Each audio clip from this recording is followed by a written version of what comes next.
Well, if you have one of these Shark handheld mini vacuums, model number is WV201, and you keep wanting to use it, battery's charged, and it keeps shutting off on you for some reason, that's probably why.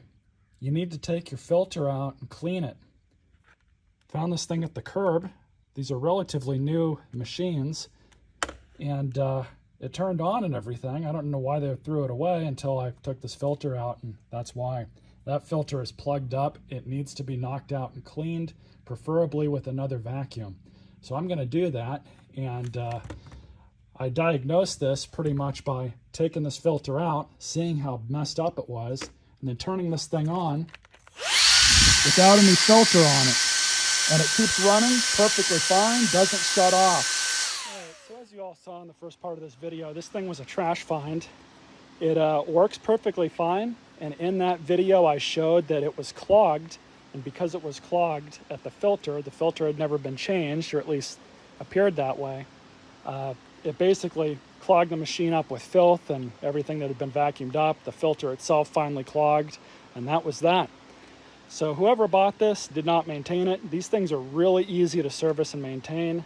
I will say that they kind of don't really tell you, because it says slide to access filter, but you have to open this first in order to even get to that, and then slide that off, just like so.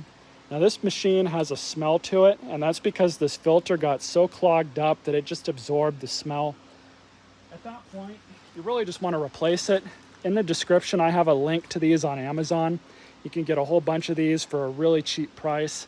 And honestly, just replace it every few months or so, depending on how much you use the thing.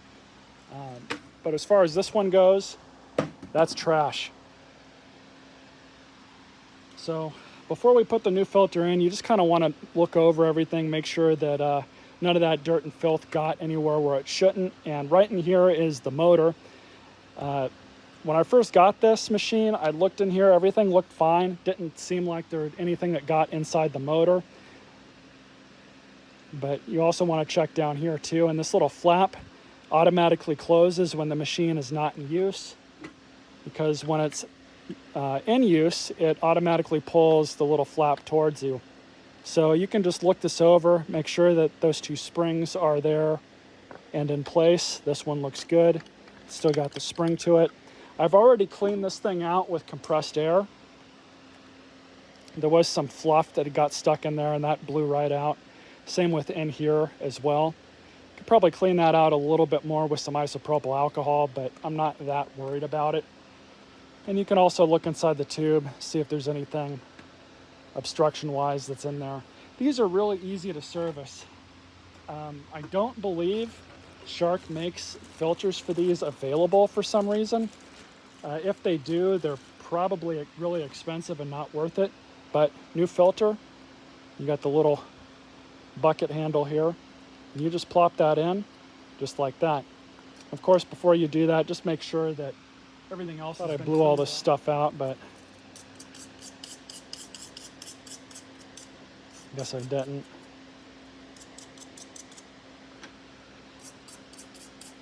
This is just a plastic kind of toothbrush thing. So, new filter.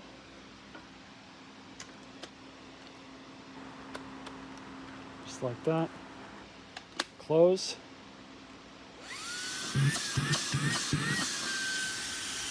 For such a small machine, this thing has a ton of suction. I can't believe how much suction they crammed out of this, and this is only like, I've seen these on sale for like 60 bucks or even cheaper on Amazon.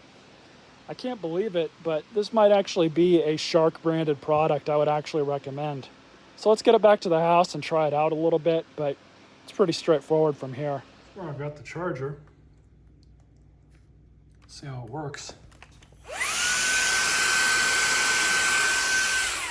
Harley's chair.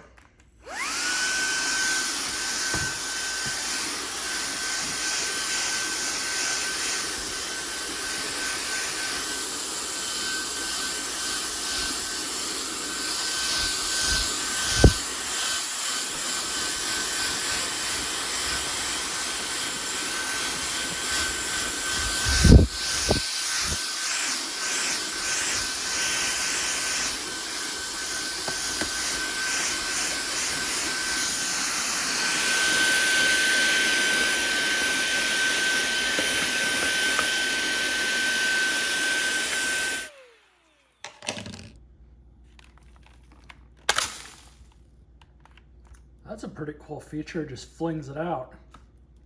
So all in all, I think this is a pretty awesome little tool, really easy to service. Stay tuned for more videos.